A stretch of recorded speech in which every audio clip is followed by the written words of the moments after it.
Welcome, sleepy traveler. You've arrived at a quiet space made just for you.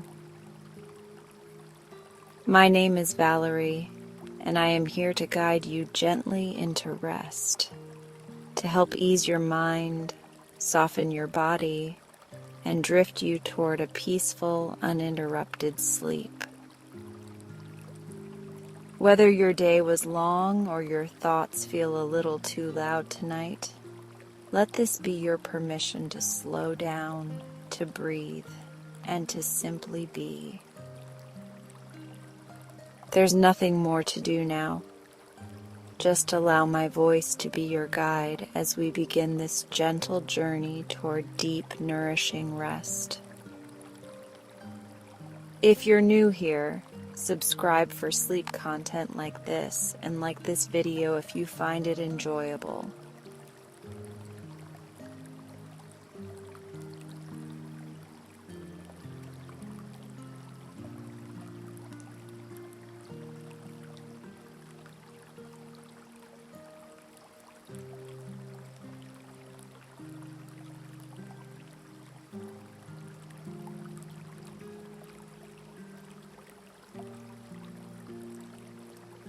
Begin. Find a soft, comfortable position and gently allow your eyes to close. Let the day begin to drift away, like waves slipping back into the sea.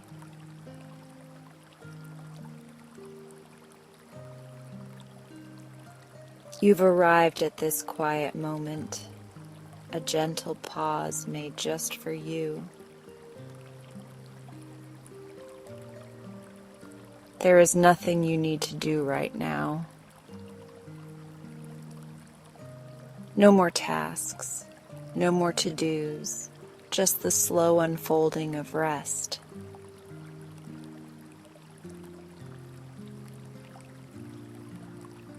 Let's start with the breath. Inhale softly through your nose, filling up your belly like a balloon. Hold it for just a moment.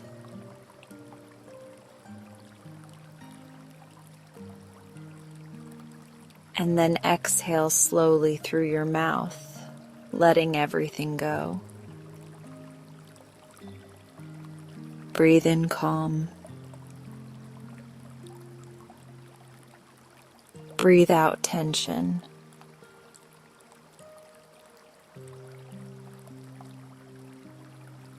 Feel the rhythm begin to slow. Each breath softer than the last. You're safe now, completely held in this space.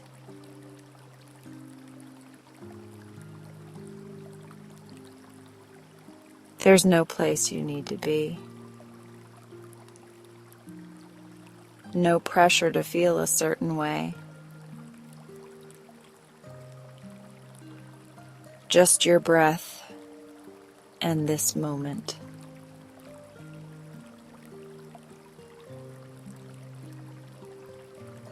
Let your body soften. Notice your shoulders, gently letting go. Let them drop just a little lower.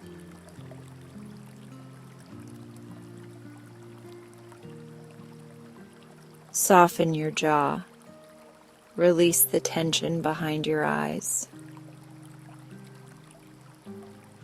Feel your hands grow heavier, as if the day is melting out through your fingertips. Your whole body is beginning to understand.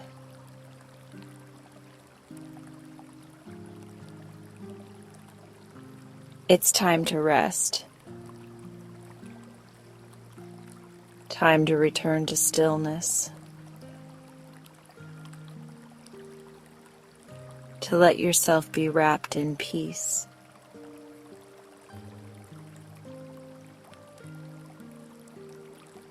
If thoughts arise, that's okay. They're like soft clouds in the sky of your mind, drifting, floating, moving on.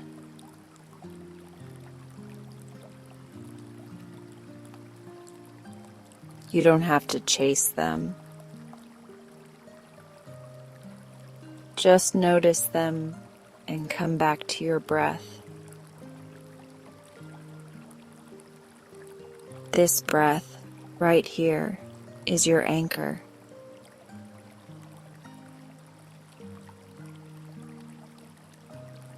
Inhale. Exhale. Let it guide you deeper into stillness.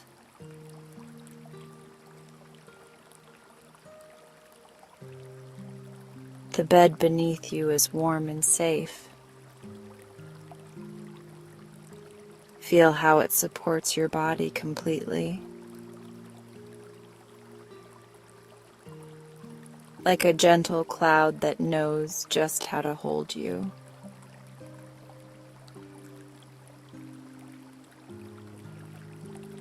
Allow yourself to sink a little more with each exhale. Let your legs grow heavy, your back relax into the mattress. You are allowed to let go.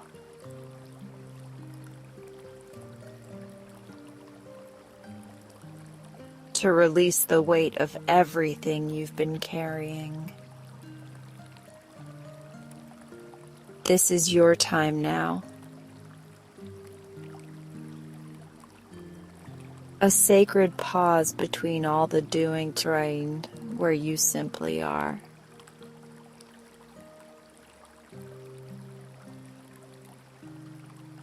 Breathe here for a while. Softly, gently, without any rush. Imagine a soft light around you.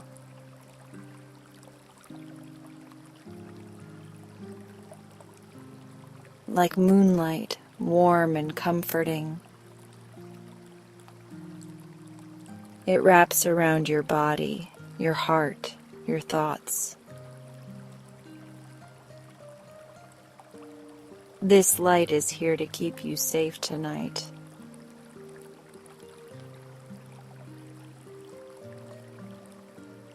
To remind you that you are not alone.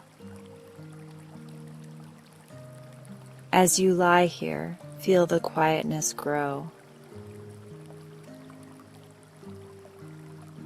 It expands like ripples in a still pond.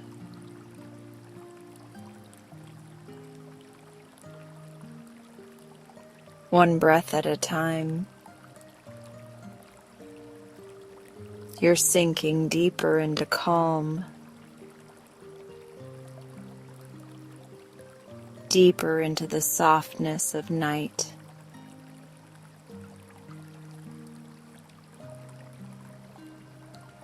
Notice your breath again, how it's become slower now. More spacious, more quiet. You are doing beautifully.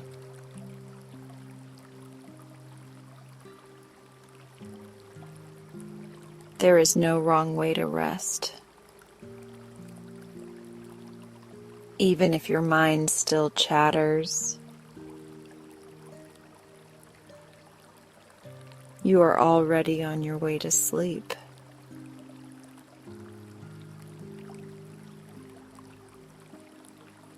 Feel the breath move like a gentle breeze. It flows in through your nose, and out through your mouth.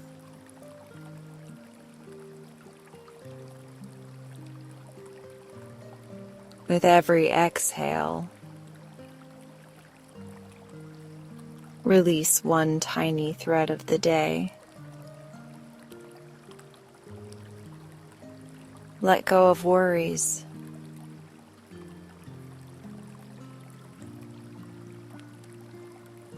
Let go of planning.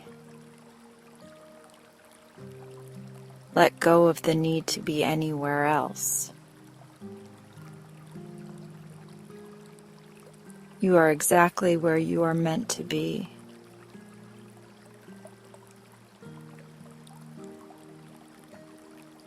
Let the calm fill your chest. Settle in your stomach. Gently warm your fingertips.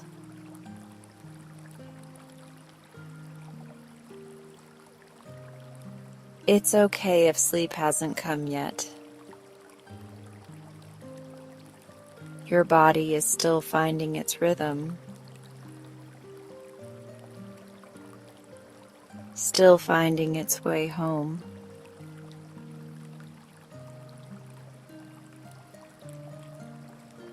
Trust it. Trust this quiet unfolding. Like a flower that only blooms in moonlight.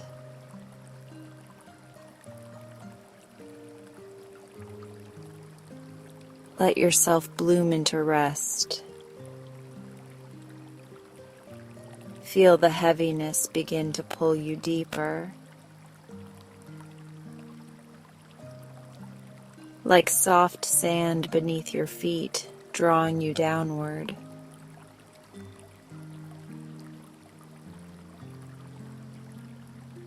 You're floating now. Not quite awake, not quite dreaming. This is the space where sleep lives.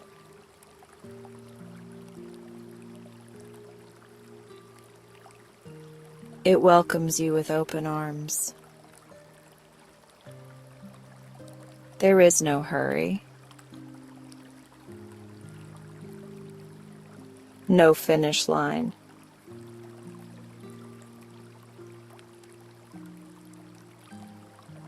Only this gentle drifting. You might begin to feel your thoughts dissolve. Like stars fading into a velvet sky.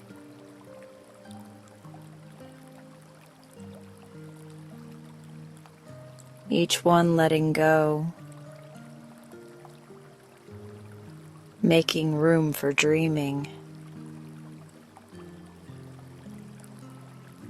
Your body feels safe.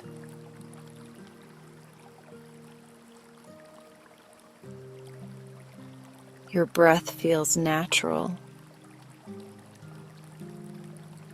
You are wrapped in peace,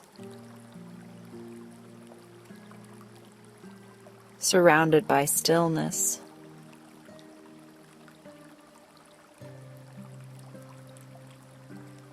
Let this stillness hold you. Let it rock you gently into sleep. You've done all you need to do.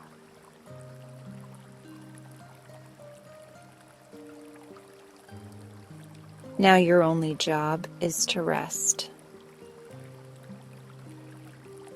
Let yourself drift. Drift like a leaf on a quiet stream.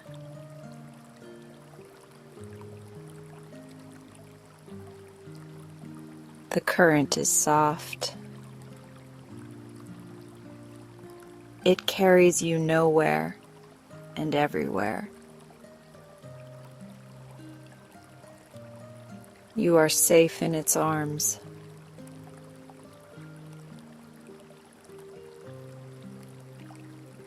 as your breath continues its gentle rhythm.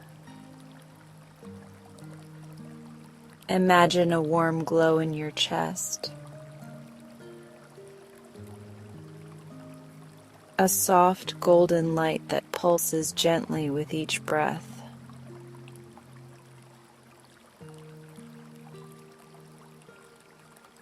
This is your inner calm, a quiet place within you that never fades. Let that glow expand.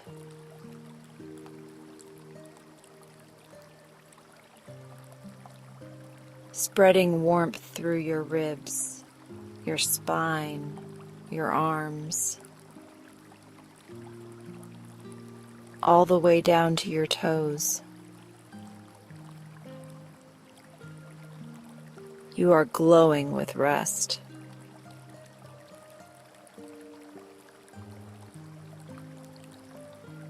You are radiant with peace. Feel yourself being held by the bed, the breath, the quiet night.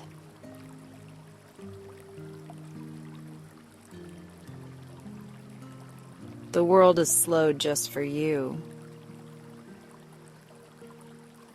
You are being guided gently into sleep. There's nothing more you need to do now.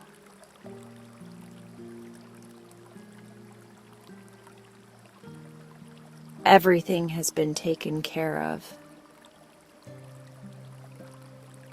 Everything is just as it should be. Let your breath be your lullaby.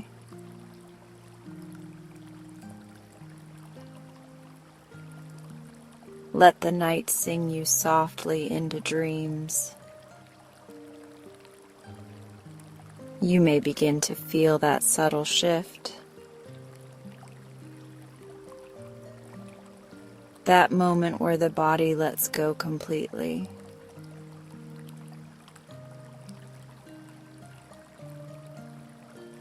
Where awareness fades and dreaming begins. You are on the threshold now. And all you need to do is allow it.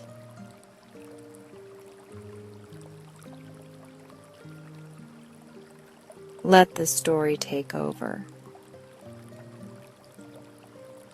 Let the words carry you.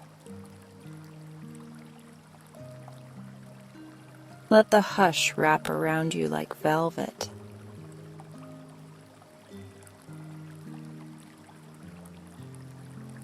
And most of all, enjoy tonight's bedtime story.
I noticed the teacup before I noticed the man.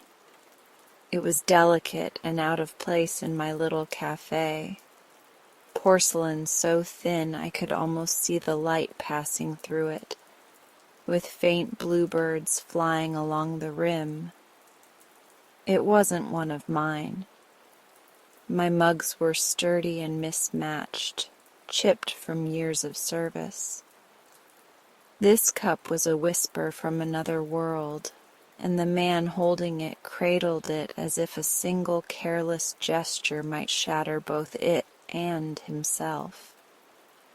He sat in the corner by the window, the seat that caught the morning sun. His coat was neatly buttoned despite the spring warmth, and his silver hair glinted like old silk. He didn't look around. He didn't glance at the pastries or the other customers. He simply unfolded a handkerchief, wiped the rim of his cup, and poured tea from the pot I'd left on his table. It was his first visit to my cafe. I would have remembered him. I always remember the ones who bring stories with them, even if they don't speak a word. I had opened the shop at 6 that morning, the bell above the door jingling to an empty street.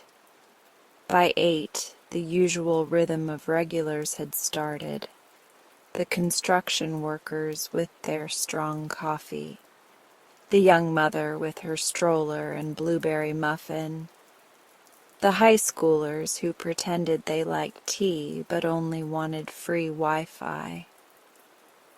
Then he arrived. He didn't hesitate at the door, didn't scan the menu, didn't seem to need anything at all. He simply walked to the corner table and sat down, placing a small soft bundle on the wood.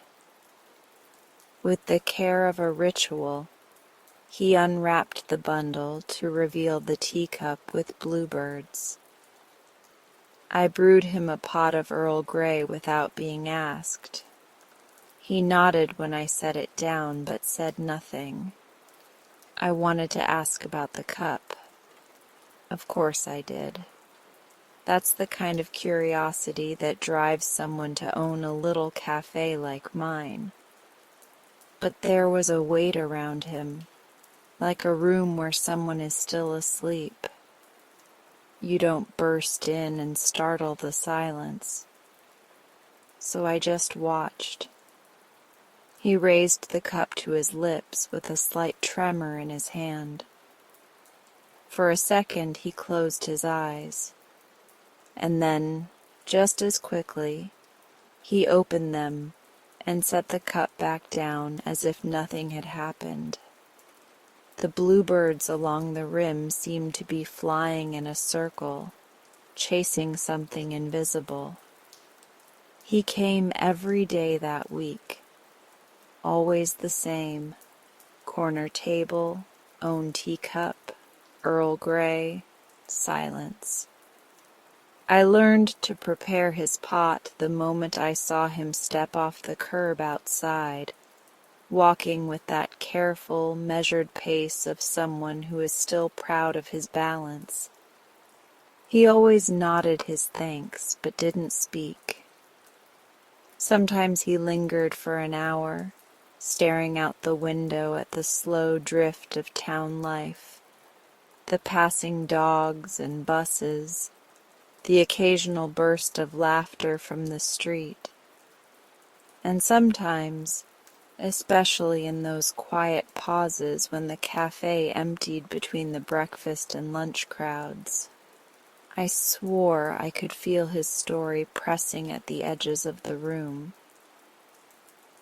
By Thursday, my curiosity finally nudged me into action. I approached his table with a refill and a soft smile.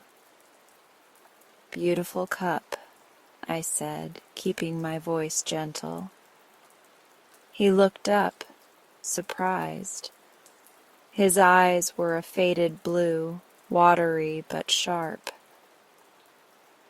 "Yes," he said after a moment.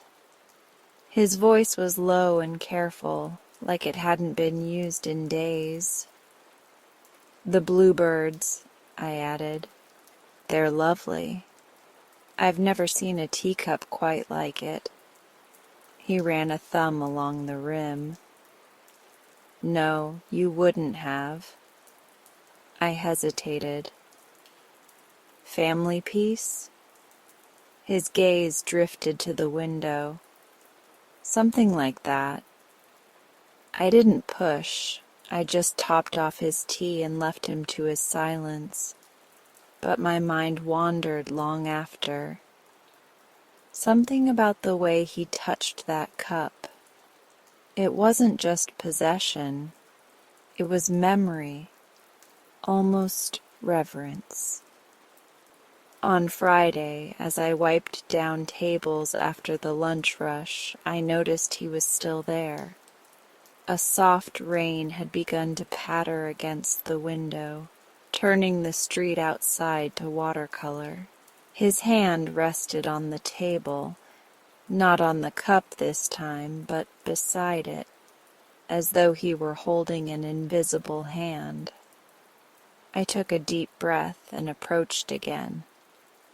"Would you like a pastry on the house? We've got lemon scones fresh today." He shook his head.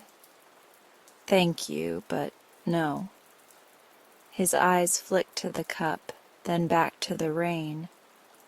I almost walked away, but something about the moment held me there. "She liked bluebirds?" I asked softly. He didn't answer right away. Then he gave a single small nod. "My wife," he said finally. His voice cracked like a page turning in an old book. She collected them. Little things, mostly. Figurines. But this cup was her favorite. I felt my throat tighten. She must have had good taste. It's beautiful. She would sit in the garden. He continued, his gaze still distant. Even in spring, when it was barely warm enough. She'd take this cup and a book and just listen to the birds. She said the tea tasted like sunlight when she drank it outside. His hand trembled slightly against the table. She's been gone 23 years. The hum of the refrigerator and the soft rain were the only sounds between us. I wanted to reach out and touch his hand, but something told me he wasn't ready for that. Instead, I said quietly, "I think the tea still tastes like sunlight, at least in that cup." His lips twitched, almost a smile, but not quite. He nodded once and turned back to the window. That night, I couldn't stop thinking about him, about the way he carried the weight of memory in that fragile cup. After I closed the cafe and wiped down the last table, I sat with my notebook at the counter. Sometimes, when a day clung to me like that, I wrote little stories. Nothing grand, just pieces of the moments I didn't want to forget. I wrote about a sailor. He had gone to sea, promising to return before spring. He had a wife who drank tea from a cup with bluebirds along the rim. She waited on the garden bench every day, even when the wind nipped at her fingers. She left the cup out sometimes, letting the rain fill it. But the sailor was late. By the time he returned, the garden was empty. The bluebirds on the cup were the only ones left to greet him. It wasn't a happy story, but it was honest. When I finished, I tore the page carefully from the notebook and folded it. The next morning, after I served Mr. Alcott his usual tea, I slipped the folded page beneath his saucer. I didn't say a word. He read it slowly, his hand trembling. He didn't look up, but I saw his shoulders rise and fall, a deep, shaky breath moving through him. When he finally met my eyes, there was something lighter there, like a window had been cracked open. The corners of his mouth lifted, a small smile. His first. He didn't speak, but he left the cafe with the story tucked into his coat pocket. The next morning he came in as usual, but this time he didn't bring the cup. He ordered a pot of Earl Grey and drank from one of my chipped white mugs. When he finished, he rose, nodded at me, and left a tip beneath the empty mug. And on the corner table, in a neat folded handkerchief, he left the teacup with bluebirds. I stood there for a long time after he left, sunlight catching on the porcelain, making the painted bluebirds seem to flutter. I felt the weight of his trust, his quiet goodbye, and the way grief sometimes loops back into the world as something softer.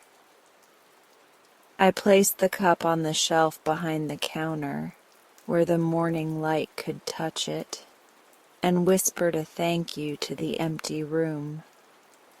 The cafe smelled like tea and rain and something I couldn't name. A lingering warmth, the kind that stays when someone finally lets go. And as I brewed the next pot for the next customer, I thought about how some stories don't need to be spoken to be heard. The envelope was the first thing I noticed, even before the girl. Yellowed, sealed, soft at the corners like it had been carried around for years but still unbroken. It sat on the counter between us like a secret she couldn't put down. She perched on one of the bar stools, small shoulders hunched into her hoodie, a curtain of dark hair slipping across her face.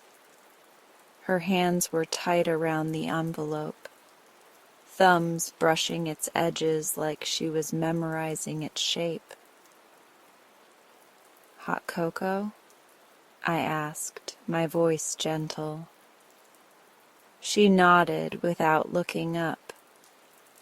I made it the way I always do for kids her age. Extra whipped cream, a sprinkle of cinnamon on top. When I slid it across the counter, she murmured, "Thanks," and cradled the mug with both hands, her grip just as careful as it was on the envelope. She didn't drink right away.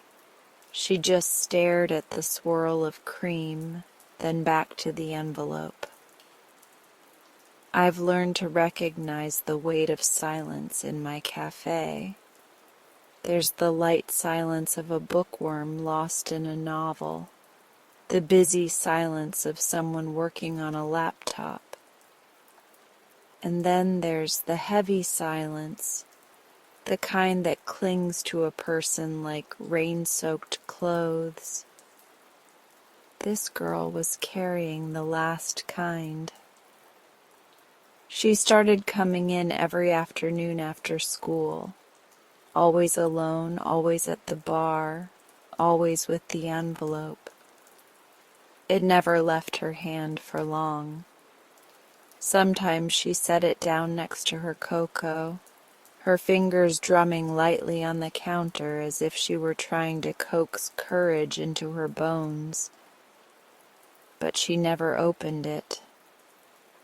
One day, curiosity got the better of me. "Is it for you?" I asked, nodding toward the envelope. She froze.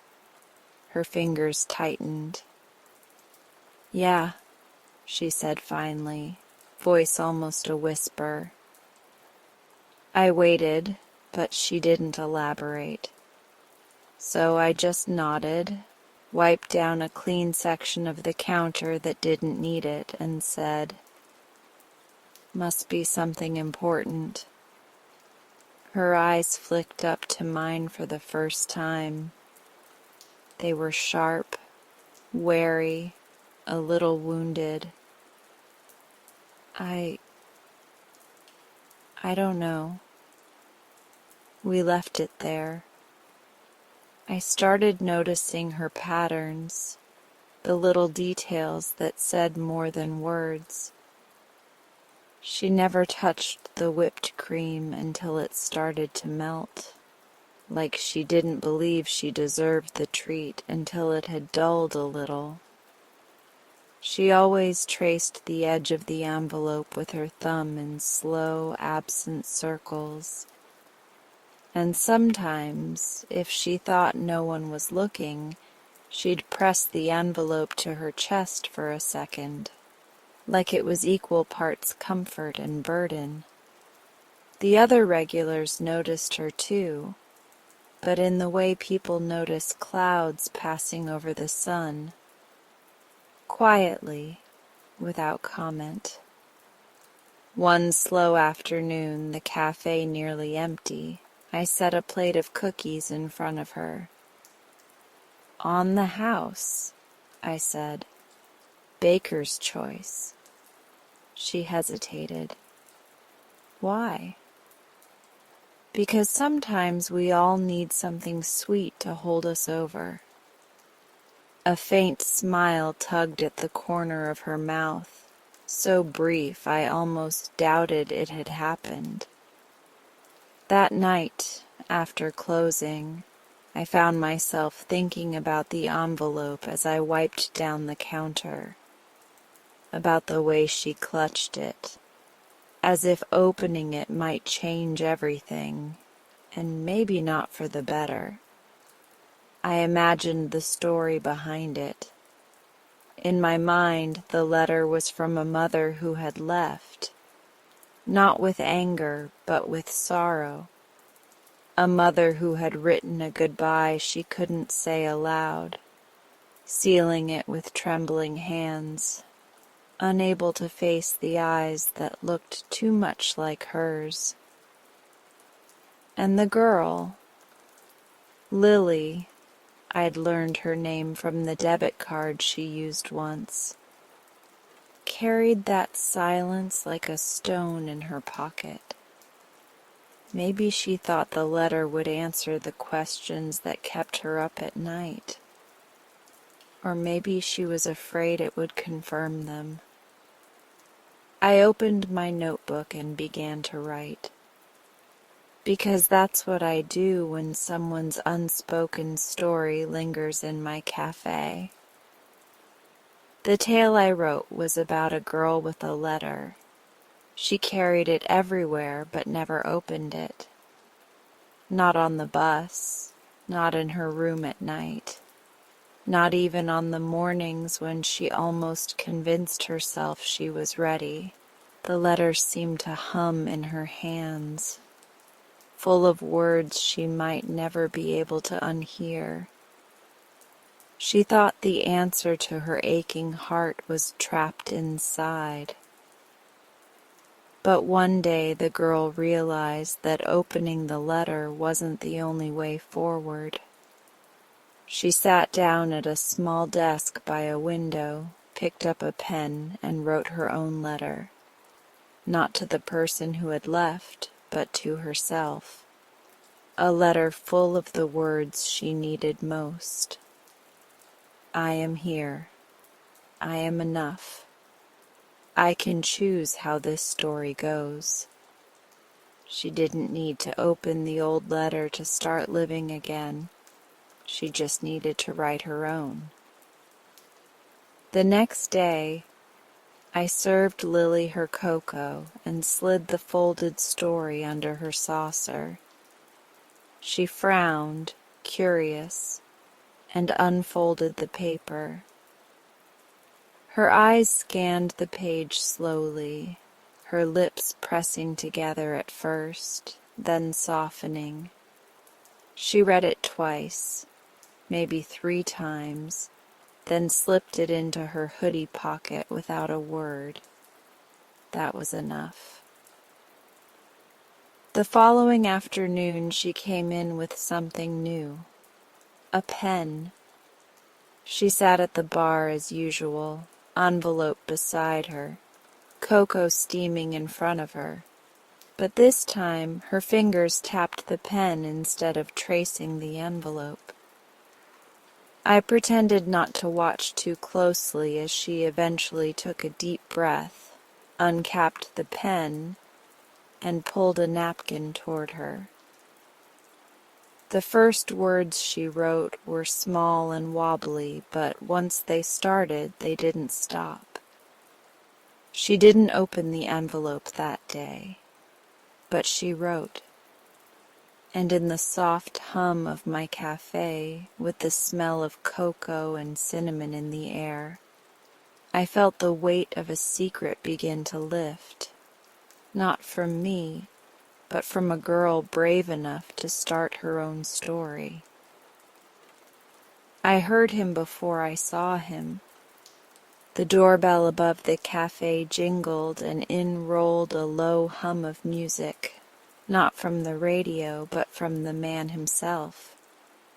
He was whistling softly, a tune I didn't recognize, something a little wistful and unsteady, like it couldn't decide if it wanted to be happy or sad.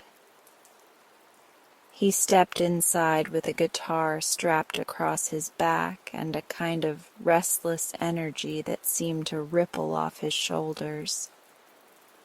His boots were scuffed, his jacket worn, and his hair curled in the unruly way of someone who'd spent more time on the road than in front of a mirror. "Coffee black," he said, flashing a quick smile as he dropped into a seat at the counter. His voice had that gravelly warmth of a man who'd spent a lifetime speaking over campfires and dive bars. I nodded and moved toward the espresso machine, but something else caught my attention. He set a pocket watch on the counter. It was old, tarnished at the edges, the kind of thing you might find in a box of forgotten heirlooms.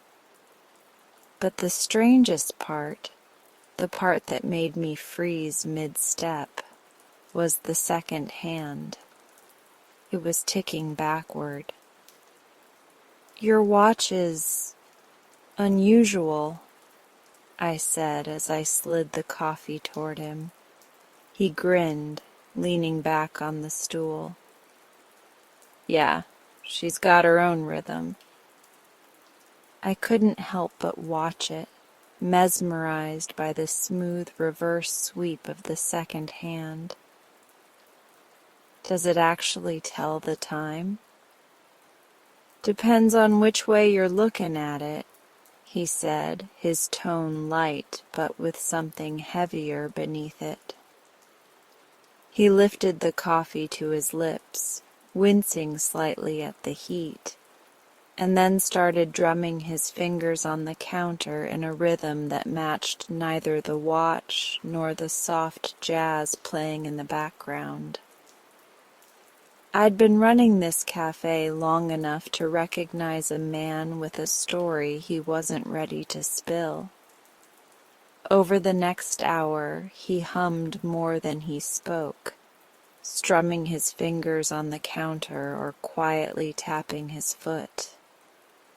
Every now and then, he'd glance at the backward-ticking watch and let out a soft huff, as though the little brass thing had betrayed him again. I refilled his coffee and finally said, "You travel with that guitar?" "Yeah," he said. "Name's Elias. Been on the road a long time. Gigs here and there, nothing fancy. Enough to keep the gas tank full and the songs coming." I smiled. "Sounds like a life full of stories." He swirled the coffee in his cup. "Some of 'em I'd rather forget. Some of 'em I'd rather rewrite." His eyes flicked to the watch.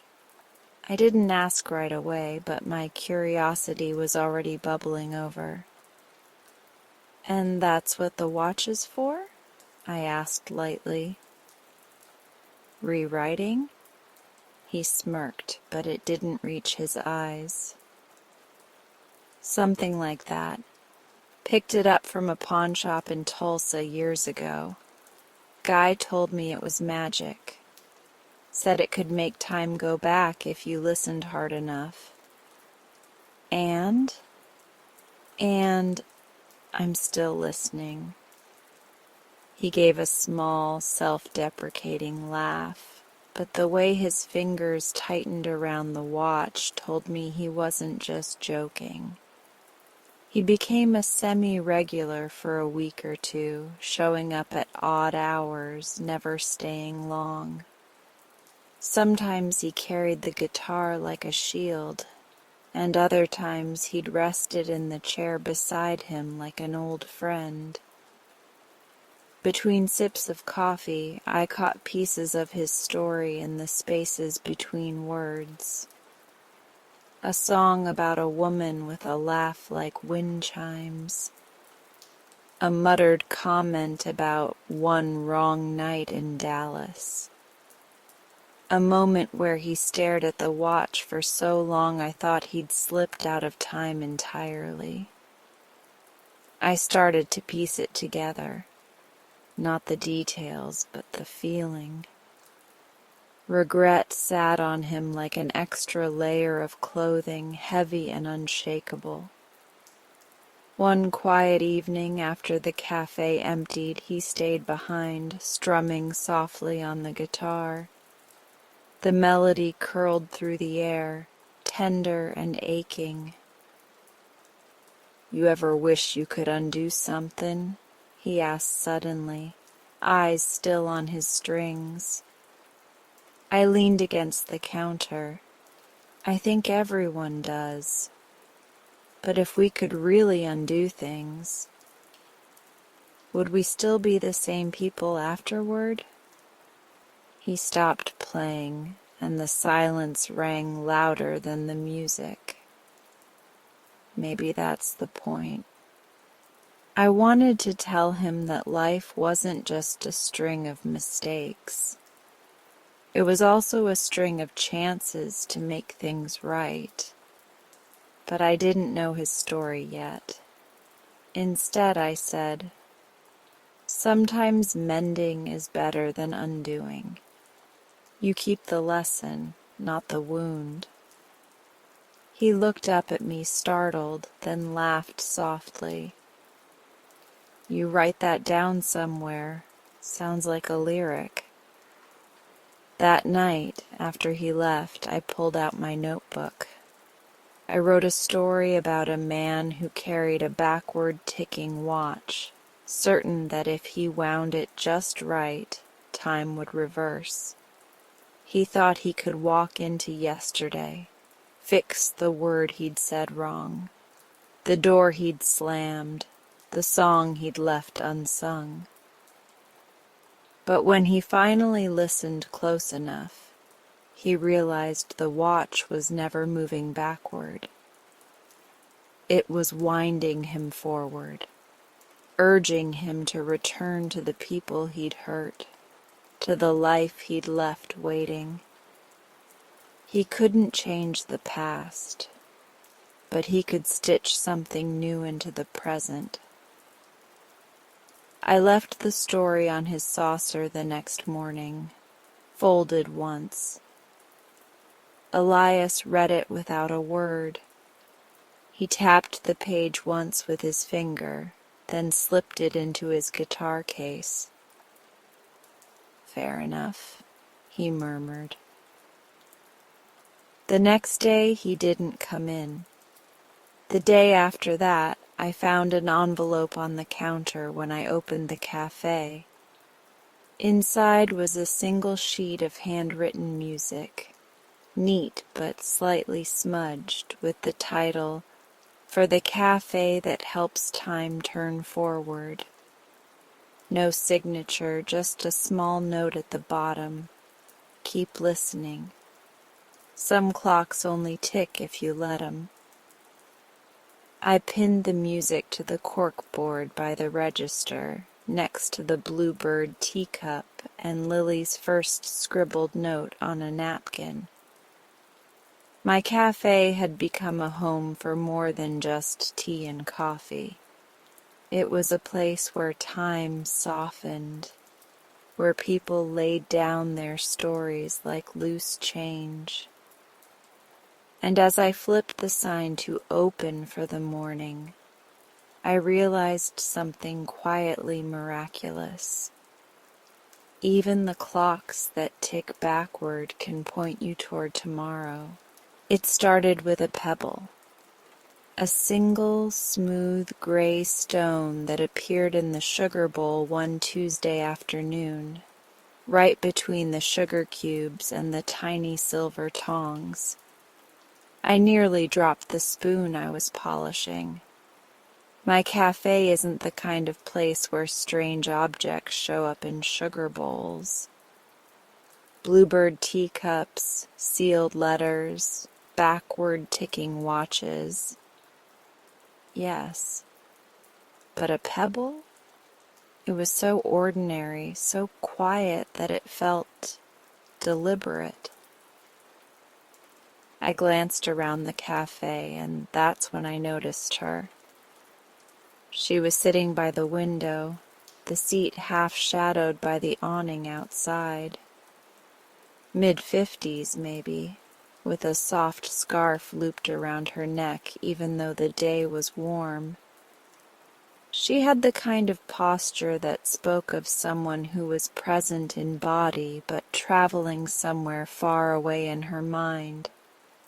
Her hands cradled a steaming cup of tea, not a hint of sugar in it. She stirred once, twice, then set the spoon down and stared into the cup as if she could see a memory reflected in the ripples. I wiped my hands on my apron and approached. "Can I get you anything else?"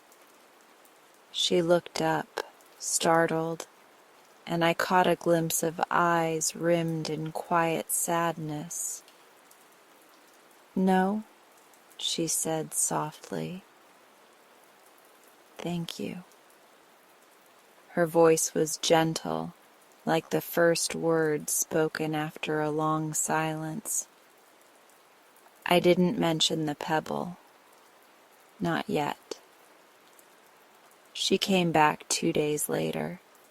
Same window seat, same black tea, same quiet presence.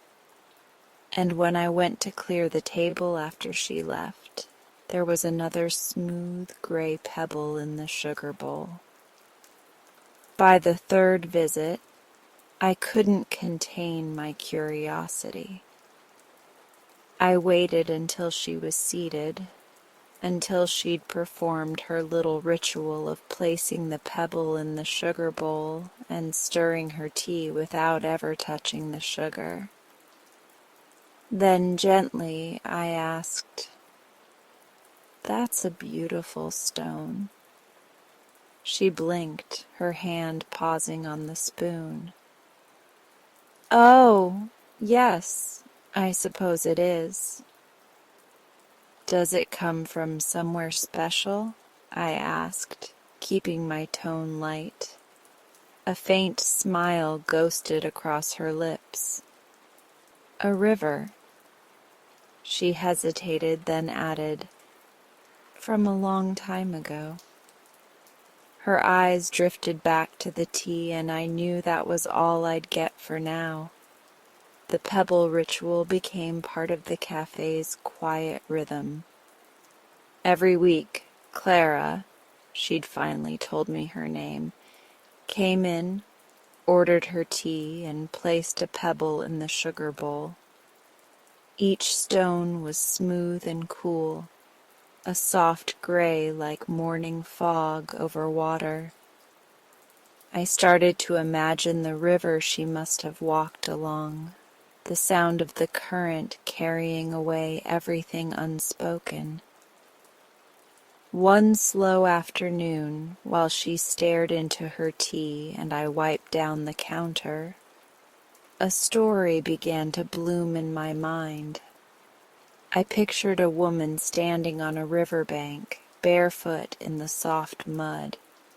The water whispered over stones smoothed by time, and each one held a memory she had carried too long. In my story, the woman knelt and chose a single pebble.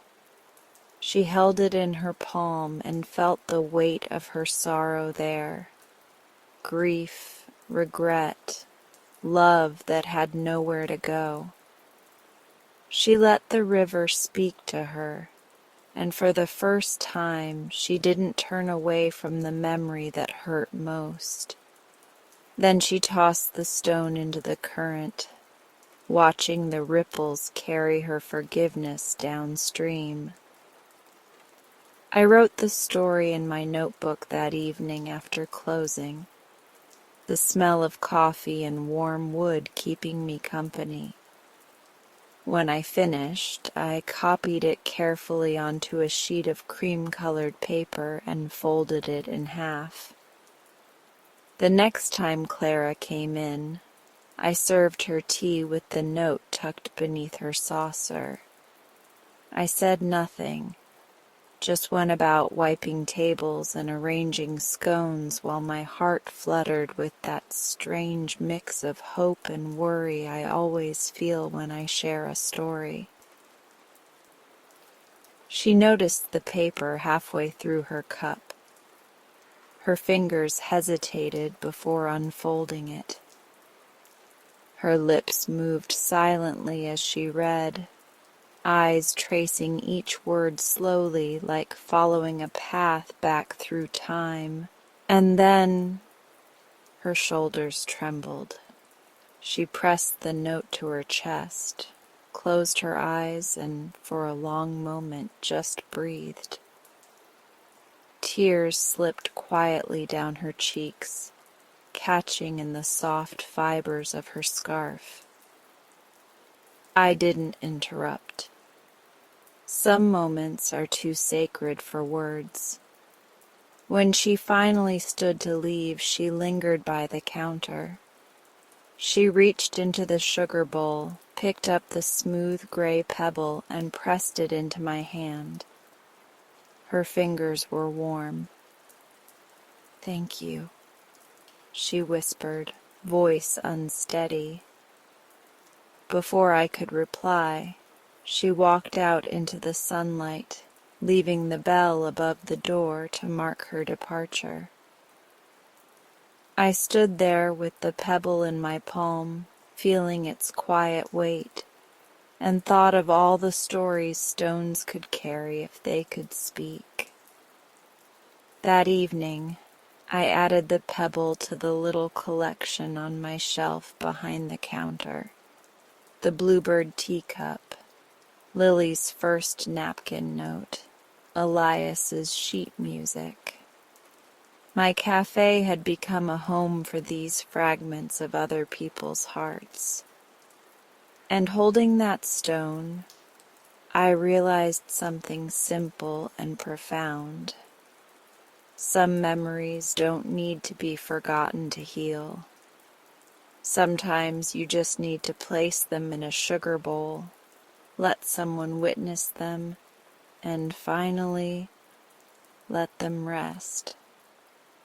The first thing I noticed was the frame. Not the man who carried it, though he caught my eye soon after, but the small wooden picture frame he placed on the table as carefully as if it already held something priceless. It was empty. The young man sat near the middle of the cafe, not by the window like Mr. Alcott or Clara, not at the bar like Lily, but square in the center, where the morning sunlight spilled in a soft rectangle across the floor. He didn't order right away. His hands rested on either side of the frame, thumbs brushing the smooth edges. His shoulders had the uncertain slope of someone still learning how to stand in his own skin. I wiped down the counter and approached with a warm smile. "Good morning, can I get you something to drink?" He startled slightly, as if pulled from somewhere far away. "Oh, coffee. Just whatever you recommend." "First time here?" "Yeah." He hesitated, glancing around. "It feels quiet in a good way." I nodded. "That's what I try for." He smiled barely, then returned his gaze to the frame. I brewed his coffee, added a small saucer with a cookie, something I often do for first-time guests, and carried it over. "Here you go," I said, setting the cup down gently. Then, after a pause, "That's a nice frame." He let out a short breath that might have been a laugh. "It's empty." Sometimes empty things are just waiting for the right story. He looked up at me, and for the first time I saw his eyes clearly, tired but restless, like he was searching for something he couldn't name. I guess that's kind of me, he said softly. Theo, that's what he told me after a few more sips of coffee, started coming by 2 or 3 times a week. He was in his mid-20s with the sort of tentative energy that reminded me of a musician between songs, not quite ready to play the next note. He told me he'd recently moved to town after leaving a job that looked good on paper, but felt like it was slowly erasing him. I wanted a reset, he said one morning, the empty frame between us on the table. But I don't know what I'm resetting to. He sipped his coffee, eyes on the frame. I thought maybe I'd fill it with something that makes sense when I figure it out. But I haven't yet. Right now, it's just nothing. I leaned against the counter, wiping an already clean mug. Nothing isn't so bad, I said. Sometimes nothing is where the new things fit. He hummed thoughtfully at that, but didn't reply. As the weeks passed, he became part of the rhythm of the cafe, slipping into the quiet in the way only someone carrying questions can. Other guests had left their marks here. Mr. Alcott with his bluebird teacup, Lily with her sealed letter, Elias with his backward ticking watch, Clara with her smooth pebbles. My cafe had become a little museum of memory and hope, each object a soft echo of a life passing through. And now, Theo with his empty frame. I watched how he studied it sometimes, tilting it in the sunlight as if an image might appear on its own. Once he ran his finger along the inside edge of the frame and murmured, "Who do I even want to see here?" That night, after I closed, I brewed myself a cup of chamomile tea and opened my notebook. I wrote a story about a frame. In the story, a young man carried a small frame wherever he went, certain that it was waiting for the right picture to make him whole. He searched for the perfect image, a sunset, a city skyline, a face that would finally tell him who he was. But the frame stayed empty. One day, he held it up to the light and realized that the frame had never been waiting for a picture. It had been a mirror all along, and in its glass, he saw someone still becoming, someone who wasn't finished, but who was enough. I folded the note and left it under his saucer the next day. Theo found it mid-morning. He unfolded the paper, read it once, twice. His brow furrowed first, then softened. Slowly a smile crept onto his face, not the fleeting, polite kind, but the quiet kind that grows from inside. When he left, he didn't take the frame with him. I noticed it sitting on the table, and for a moment my chest tightened. But as I walked over, I saw something that made me stop and press a hand to my heart. Inside the frame, he had slipped a photograph of the cafe. It wasn't perfect, just a quick print from a phone photo, a little grainy, the corner of the bar stools and the window where the sunlight always falls. But there it was, my cafe, my little home of quiet stories, framed as if to say, this is where I began to see myself again. Taped to the back was a note. For the place that reminded me an empty frame isn't nothing, it's possibility. Thank you. I hung the frame on the wall by the door, right next to Elias's sheet music and Clara's pebble.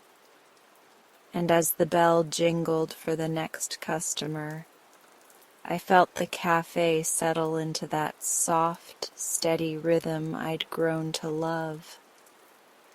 Over the years, my little cafe became a gallery of quiet hearts. The bluebird teacup, always polished and glinting in the morning light. Lily's first handwritten note, now tucked inside a small glass case. Elias's music, occasionally hummed by a brave customer. Clara's pebble, smooth in the center of my palm whenever I need to remember to let go. And now, Theo's frame, filled not with a finished story, but a beginning. Sometimes people ask why I keep these things. I just smile and pour their tea. Because if they stay long enough, they'll understand. Some stories speak in words, some in music, some in stones and frames and empty spaces waiting for someone to see the beauty in becoming. And some stories, the best ones, will keep whispering long after we've gone. I locked up the cafe that night, the spring air carrying the scent of rain and lilacs. The quiet street reflected the warm light spilling from my windows. Inside, the objects rested where they belonged, each one a reminder. We are all fragments, carried forward by small acts of love and listening. I ran my hand over the empty tables, then over the frame by the door. Still becoming, I whispered. And as I turned off the lights, I felt it, the hum of a place that had held so many hearts, and the quiet hope that the next story would find its way to me, just as they all had before. Because I was still here, still listening, and still ready to pour the next cup of tea.